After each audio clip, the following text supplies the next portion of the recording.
O corredor Brión-Noia converterase en autovía. Esta mañá o Consello da Xunta, celebrado precisamente en Noia, aprobaba a primeira fase deste proxecto. Terá un investimento de 29 millóns de euros. O presidente galego tamén anunciou a construción do novo centro de saúde do municipio. Que tal, saúdos? Aproveitando a celebración dese Consello da Xunta en Noia, protesta dos mariscadores. Concentráronse na Alameda para facer visible a mala situación que atravesa o sector do mar. Na protesta convocada por Plademar reclamaron medidas de apoio para recuperar a produtividade dos bancos marisqueiros, entre elas a necesidade dun plan integral de saneamento das rías ou o protocolo de baleirado dos encoros. Minuto de silencio en Pontevedra en repulsa polo asasinato machista acontecido no concello de Baiona. As forzas da orde indican que o cerco para dar coa esparella da víctima e presunto autor dos feitos estáse estreitando. Agardan que a súa detención se produza en breve. En Cambados comezaron hoxe un sobradoiro sobre educación sexual e menstrual nos diferentes centros educativos do municipio. Trátase duns talleres organizados pola Concellería de Igualdade. A actividade busca desmontar os tabús arredor desta temática e, en especial, combater o estigma menstrual. Nos hoxe estivemos no obradoiro do Colexio de Castrelos. E hoxe rematou Etiqueta Negra en Pontevedra. A Feira do Gourmet Galego viviu dende o pasado sábado unha intensa oitava edición. Durante as 3 xornadas do evento polo recinto feiral pontevedrés pasaron milleiros de persoas atraídas pola variedade e calidade da nosa gastronomía. Un cento de produtores ofreceron o seu produto dende aceites a viños, pasando por queixos, galletas ou conservas. E a Pobra puxo fin ás súas xornadas micolóxicas cunha saída de campo e unha degustación gastronómica. Celebrouse da man de Luis Arijón, xefe de cociña do restaurante Nogira. Aproveitouse ademais para facer a entrega dos premios da 8ª edición do concurso fotográfico de micoloxía. Pois con todo isto comezamos. Están vendo as novas do día en Canal Rías Baixas.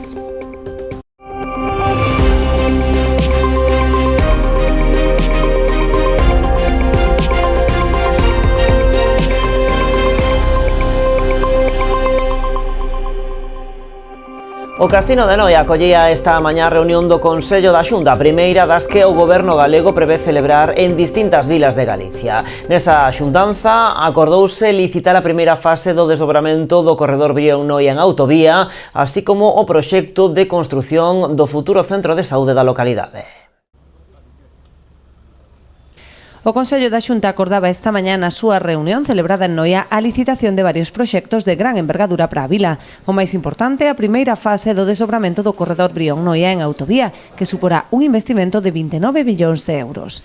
Van ser 2 fases, o se aprobamos a primeira por un importe de 29 millóns de euros, que vai permitir transformar a vía actual pola que circulan 10.000 vehículos, un desdobramento, por tanto, convertirla en autovía. Vai ser actuación nesta primeira fase nun treito de 9,6 kilómetros entre o final actual da autovía Santiago Brión e chegará ata o tramo Martelo-Noia. É un 60% do trazado da vía altas prestacións, é dicir, agora con 29 millóns de euros actúase nun 60% e quedaría outro 40% para unha segunda fase. O investimento de agora van ser 29 millóns de euros e a previsión é licitar as obras durante o ano 2025, podelas empezar e que unha vez que estén empezadas no ano 2025 o prazo de execución serán 18 meses para actuar nestes casi 10 kilómetros para convertilos en autovía. Outro dos proxectos que sairán a licitación por valor de 10 millóns será o futuro centro de saúde de Noia, que contará con máis de 20 consultas e incorporará novos servizos. Hoxe acordamos licitar, o Consello da Xunta de Galicia se acordou licitar o proxecto para construir un novo centro de saúde en Noia. Van ser 10 millóns de euros os que se investirán neste novo centro de saúde. Vai haber máis de 20 consultas, medicina e familia, enfermería, farmacia, pediatría, odontoloxía. Se incorporarán novos servicios como fisioterapia, saúde mental, unha unidade preventiva asistencial de drogodependencias. Tamén estará neste novo centro a base do 061 e o punto de atención continuada. O presidente anunciou tamén outros investimentos previstos na comarca, como as obras de mellora do peirao de Portosín. O proxecto, valorado en preto de 2,5 millóns de euros, contempla a creación dun pantalán con 17 prazas de amarre e un dique de abrigo. Bueno, aproveitando a presenza do goberno galego en Noia, os mariscadores concentráronse na Alameda para facer visible a mala situación que atravesa o sector do mar. Na protesta convocada por Plademar, reclamaron medidas de apoio para recuperar os bancos marisqueiros. A iniciativa dos mariscadores de Noia, Plademar, convocou a protesta desenvolvida esta mañá na Alameda noiesa para demandar á Xunta medidas de apoio ao sector ante a perda de produtividade da ría. Os bancos marisqueiros teñen a produción máis baixa da súa historia, que o consumo de peixe sigue descendendo a nivel global. Vémonos nun momento no que cando hai crisis ambientais que morre o marisco, pois o sector do mar vese desamparado máis alá das promesas que son titulares, pero que non se fan efectivos nos mariscadores, que ven como do que depende o seu medio de vida durante todo un ano, pois cae por completo, con campañas marisqueiras que se teñen que suspender ou que non generan ninguna cuarta parte dos ingresos que estuveron generando ao largo da súa vida. E isto, por suposto, tamén ten un impacto nos pueblos, como é no caso de Noia, que o marisco pois era unha época na que traía riqueza a todo o que é a población, e así ocurre pois ao largo de todas as rías galegas, non? Entre outras demandas destacan a necesidade dun plan integral de saneamento das rías ou o protocolo de baleirado dos encoros. Aquí estáse sentindo moito porque o marisqueo de Noia é moi importante históricamente, ca maior produción de berberecho e de maior calidad do mundo. E este ano temos unha campaña no que o marisco é moi bo, pero é escaso, non? Entonces, necesitamos que se siga traballando no saneamento das rías, necesitamos que se siga traballando no regulamento dos embalses, dos encoros, e necesitamos tamén moitísimo que se protexa e se coide do sector do mar, do sector marisqueiro da pé, pero tamén da flote. Aínda que a data non favoreceu a afluencia, posto que o colectivo da flote se atopaba a traballar, quixeron aproveitar a presenza do goberno galego na localidade noiesa para visibilizar as súas reclamacións. Minuto de silencio este mediodía en Pontevedra en repulsa ao asasinato machista acontecido pasado venres no concello de Baiona. O subdelegado do goberno en Pontevedra confirmaba que o Ministerio de Igualdade tipificou xa este crime como de violencia de xénero. A muller tiña 36 anos e foi golpeada na cabeza en repetidas ocasións ata matala na casa onde reside a súa exparella. As forzas da orde indican que o cerco para dar con este home de 38 anos estáse estreitando. Foi el o que chamou o 061 para avisar do estado da muller e dende aquela non hai noticias de onde está. Agardan que a súa detención se produza en breve. As pistas son prometedoras en relación ca detención do presunto asesino e, bueno, pois únicamente dar as gracias, neste caso está aquí o Teniente Coronel da Guardia Civil, o esforzo que está facendo a Guardia Civil na búsqueda deste home. Ampliou ou se ten ampliado digamos que o campo pois a Policía Nacional, a propia policía, os corpos portugueses, tamén as policías locales, concretamente a de Vigo. Non temos constancia de que marchara a outra zona, inda que se alertou a Portugal e tanto a Policía Nacional en Vigo, entón de momento pensamos que está ali e estamos buscando na zona, intensificando a búsqueda nesa zona. Entón, coñecedor desa zona, pues pensamos que debe estar ali.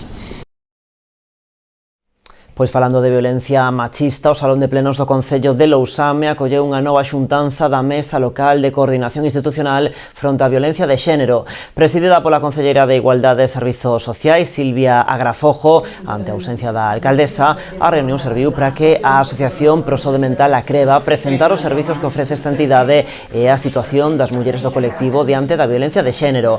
Na última xuntanza da mesa fora outra asociación da comarca, neste caso Misela, a que presentara os seus recursos. Dende o Concello valoraron moi positivamente este tipo de encontros que sirven para coñecer tanto os recursos como as necesidades que teñen este tipo de entidades para seguir avanzando en materia de igualdade e na loita contra a violencia machista.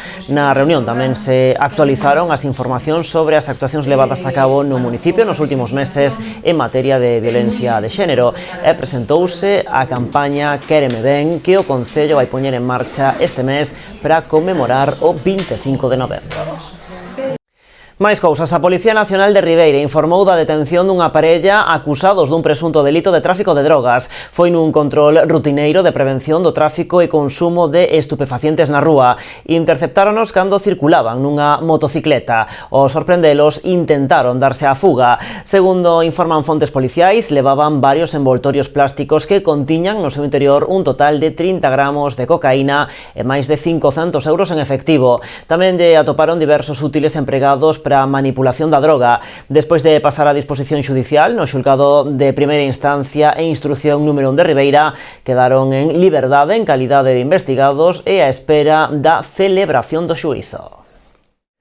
A Policía Local de Ribeira estableceu un dispositivo de seguridade co gallo do desaloxo do edificio Ocupa da rúa Xosé Ramón Fernández Barreiro, previsto para este martes. Así procederase ao corte da vía dende as 9 da mañá e durante o tempo necesario ata que finalicen esas actuacións. Durante o desaloxo tamén estará prohibido o estacionamento diante do edificio de tránsito peonil, que vai quedar cortado e canalizado mediante o oportuno balizamento, tanto na fachada principal como na parte posterior do inmoble, na estrada de P7305 que sube a Mámoa. Dende a Policía Local recoméndase á veciñanza que na medida do posible fagan uso das vías alternativas para evitar retencións de tráfico e os propietarios dos vehículos estacionados na rúa que o retiren antes da hora indicada. Bueno, xa rematou no recinto feiral de Pontevedra a feira Etiqueta Negra. Por ali pasaron ao longo dos 3 días moitísima xente, milleiros e milleiros de persoas. Ampliamos despois da publicidade.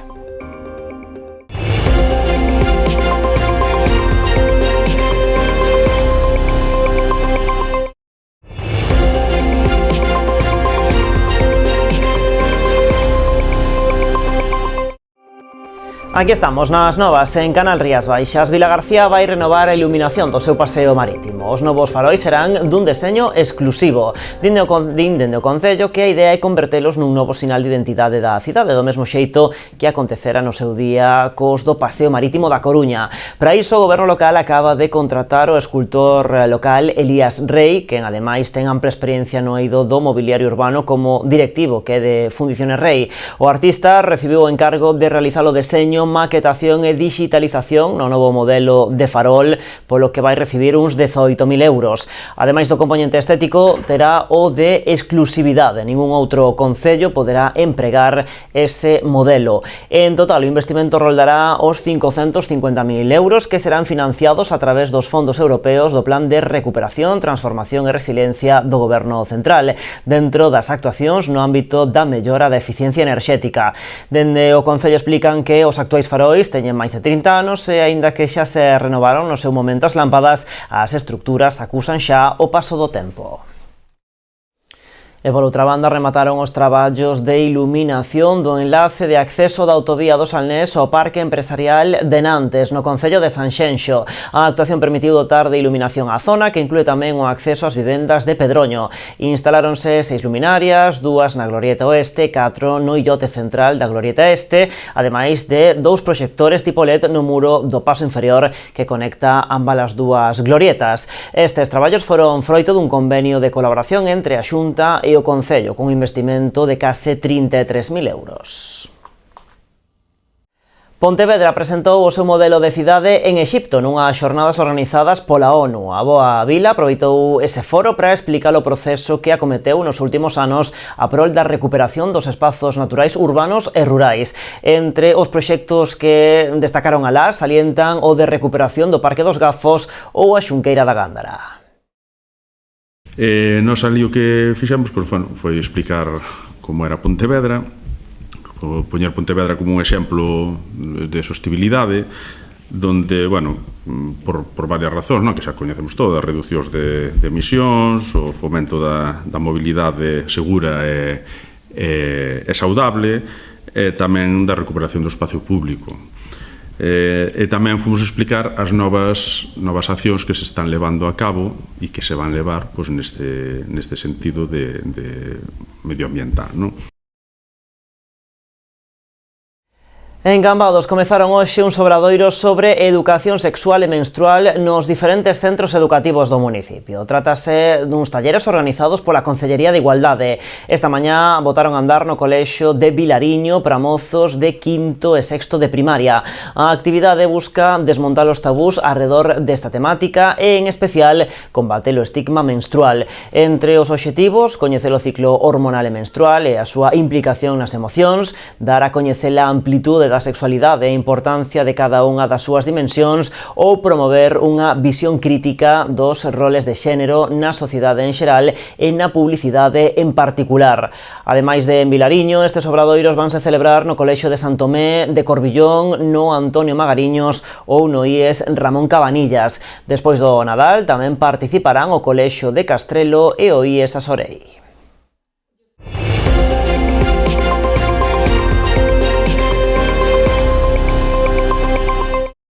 Hoxe rematou en Pontevedra Etiqueta Negra. A Feira do Gourmet Galego viviu dende o pasado sábado unha intensa 8ª edición.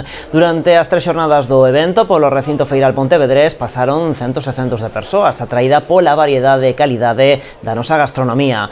Un cento de produtores ofreceron o seu produto, dende aceites a viños, pasando por queixos, galletas ou conservas. Nesta derradeira xornada achegouse ata a feira un milleiro de estudantes para coñecer as últimas tendencias do sector. Ademais, ao longo da fin de semana houbo diferentes actividades, por exemplo, varios show cookings. Entre eles salienta unha proposta da Axencia Galega de Calidade Alimentaria na que se puxo en valor a artesanía alimentaria galega. Por ali tamén estivo este domingo Javier Olleros, o chef de Culler de Pau do Grove, nunha actividade da Misión Biolóxica de Galicia. Ademais de cociñar en vivo, aproveitaron para reivindicar o valor dos cultivos autóctonos e o seu uso na restauración de alta gama. E a Pobra puxo fin onte domingo as súas xornadas micolóxicas cunha saída de campo e unha degustación gastronómica. Aproveitouse ademais para facer a entrega dos premios da 8ª edición do concurso fotográfico de micoloxía. Un ano máis, a Pobra concentrou todas as miradas dos afeccionados ao mundo da micoloxía, coa celebración das súas xornadas micolóxicas. Ao longo das últimas semanas desenvolveronse un amplo número de actividades cun marcado carácter ambiental, dirixidas a público en xeral, pero tamén á comunidade educativa. Onte domingo as xornadas tiveron o seu colofón cunha saída de campo, para posteriormente, e xa nas instalacións do mercado municipal, celebrar un show cooking da man de Luis Arijón, xefe de cociña do restaurante Nogira, que preparou diferentes e innovadoras receitas en base aos cogomelos. Aproveitouse tamén para facer entrega aos gañadores dos premios da 8ª edición do concurso fotográfico de micoloxía, que rexistrou unha participación dunhas 63 imaxes. Os premios foron por esta orde para Sergio Pérez, Tomás Rodríguez e Ramón Carlos Encisa.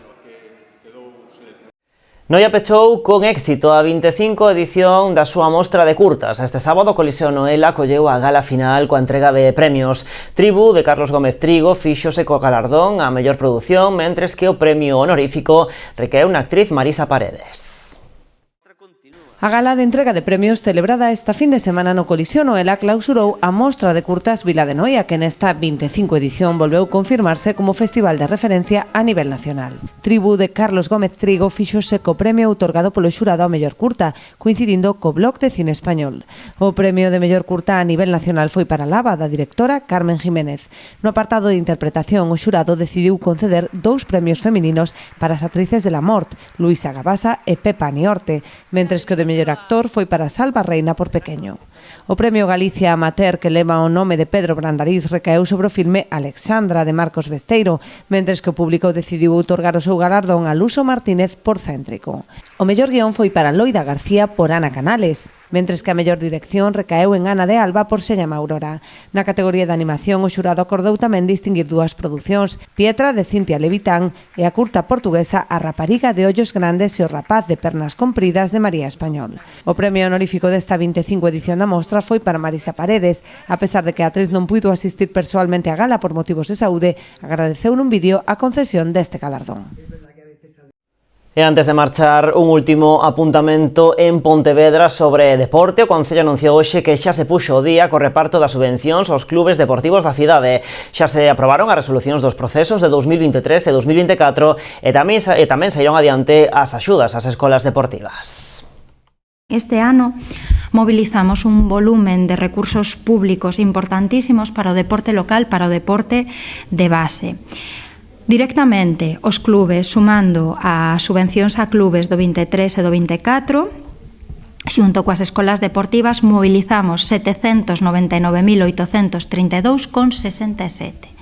Mais os patrocinios da Sociedade de Turismo Visit Pontevedra, que mobiliza 295.900 euros. En total, nesta anualidade, imos a invertir no deporte base e nos clubes da cidade máis de 1 millón de euros, 1.095.732,67. Pois así rematamos, máis en canalriasbaixas.com e tamén nas nosas redes sociais. Como sempre, graciñas por estaren aí.